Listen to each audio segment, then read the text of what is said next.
Hey guys, this is Dr. Hub. In case you haven't subscribed, please do subscribe for updates. Susceptibility of the nerve fibers to the conduction block by various agents.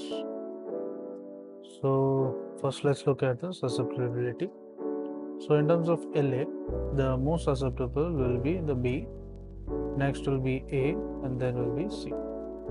Next is in terms of hypoxia. In terms of hypoxia, it will again be B greater than A greater than C. Next is we move on to the pressure. So pressure is going to be A greater than B greater than C. So only in pressure it is in the alphabetical order, that is A greater than B greater than C.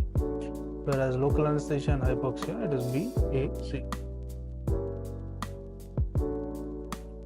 So in some cases, it can also be seen that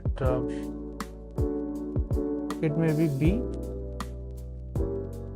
equal to C greater than A delta greater than A gamma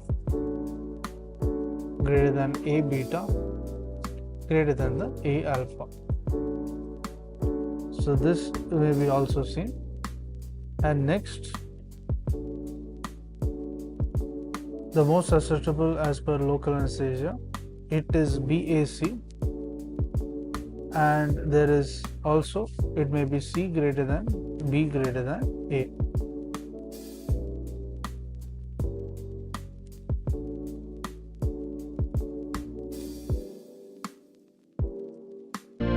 To learn and grow daily like this, please do subscribe.